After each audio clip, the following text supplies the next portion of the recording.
नमस्कार, स्वागत है आप सभी का। मैं हूं हिमांशु और आप देख रहे हैं हलचल इंडिया। बेबाक खबर तेज असर। आइए नजर डालते हैं आज की खबर। पूर्व केंद्रीय राज्य मंत्री डॉक्टर संजीव बालियान के बयान ने एक बार फिर सियासी हलकों में हलचल मचा दी है। उन्होंने हाल ही में बिरादरियों के पेट ठेकेदारों से सतर्क रहने और जातिवादी संगठनों को मुजफ्फरनगर से बाहर निकालकर गंगा में फेंकने की बात कही थी, जिस पर विभिन्न समुदाय में तीखी प्रतिक्रिया आ रही है। संजीव बालियान के इस बयान पर त्यागी समाज के राष्ट्रीय अध्यक्ष मांगेराम त्यागी ने सख्त आलोचना करते हुए कहा कि बालियान समाज में विभाजन और कटुता का बीज बो रहे हैं। मांगेराम त्यागी ने तंज कसते हुए कहा कि संजीव बालियान का यह बयान न केवल समुदाय के बीच खाई पैदा करने का प्रयास करेगा, बल्कि उनकी अपनी पार्टी भाजपा को भी नुकसान पहुंचाने की साजिश है। उन्होंने कहा कि जिस मुजफ्फरनगर के चौधरी चरण सिंह ने जातिगत विभाजन से ऊपर उठाकर जाट समाज को जागरूक किया, उसी मुजफ्फरनगर में अब संजीव बालियान जातियों को निशाना बना रहे हैं। यह न केवल जाट समाज बल्कि अन्य जातियों का भी अपमान है। उन्होंने कहा कि जाट चौधरियों के बारे में अगर संजीव बालियान ऐसा बोल देंगे तो जूते छोड़कर भागना पड़ेगा। मांगेराम त्यागी ने कहा कि बालियान की यह बयानबाजी भाजपा के लिए आत्मघाती साबित हो सकती है। इस तरह के बयान देने से बालियान न केवल भाजपा को कमजोर कर रहे हैं, बल्कि विभिन्न जातियों के बीच सौहार्द को भी बिगाड़ने का प्रयास कर रहे हैं। यह बयान उनके लिए राजनीतिक रूप से भारी पड़ सकता है। उन्होंने कहा कि त्यागी समाज इस मसले पर जल्द ही एक बैठक बुलाने की योजना बना रहा है, जिसमें संजीव बालियान के बयान के खिलाफ कड़े कदम उठाने और उनकी निंदा का निर्णय लिया जाएगा। मांगेराम त्यागी ने यह भी स्पष्ट किया कि समाज किसी भी नेता द्वारा किए गए जातिगत भेदभाव और समाज में नफरत फैलाने की साजिश का कड़ा विरोध करेगा। उन्होंने कहा कि हमें जातिवाद से ऊपर उठकर एकता की दिशा में काम करने की आवश्यकता है, न कि इस तरह की विभाजनकारी बयानों से समाज को बांटने की। संजीव बालियान को अपनी भाषा और विचारों पर नियंत्रण रखना चाहिए, वरना उनकी ही पार्टी को इसका भारी नुकसान उठाना पड़ेगा। संजीव बालियान ने एक बात कही कि जितने भी चौधरी हैं, ठेकेदार हैं,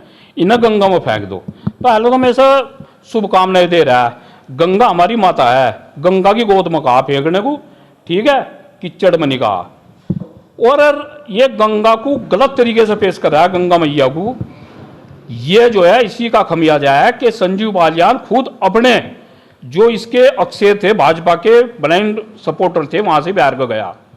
क्या संजीव बालियान जी आरएसएस या भाजपा के में है? ईस्ट इंडिया कंपनी के हैं ये। और ये अब जा यहाँ से मीरापुर में इसका नाश मारने को आएगा। जो रांड हो ना वन देखा, या भी रांड हो जा दूसरी भी, तो ये मिथिलेश पाल का बेचारी का यही इलाज करने को आ रहे, इनका तो नाश हो ही लिया, अब इसका भी कर दो। गुज्जर समाज में हम 2014 से पहली भाजपा चाह रहे।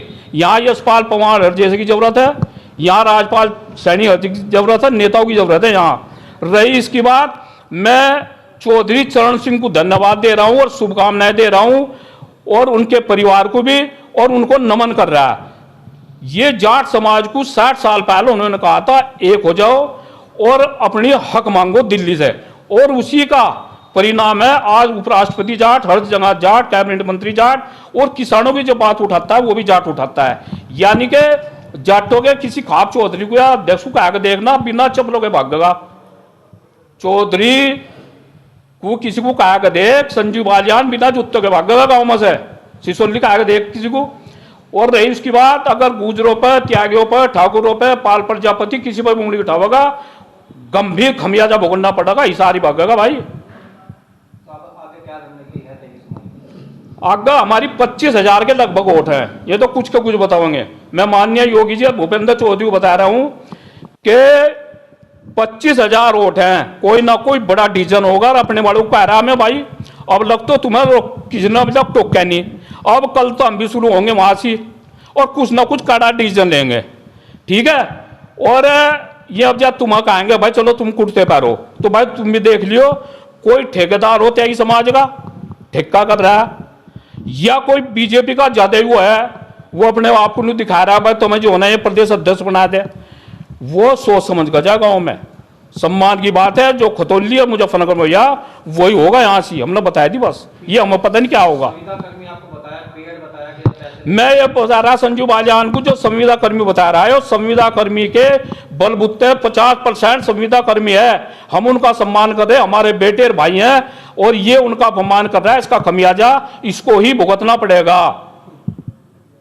तो चला है आपसे विदा लेने का, कल फिर होंगे हाजिर कुछ नई और ताज़ा खबरों के साथ। तब तक के लिए दीजिए हमें इजाजत। नमस्कार। हमारे YouTube और Facebook चैनल को फॉलो और सब्सक्राइब करना ना भूलें।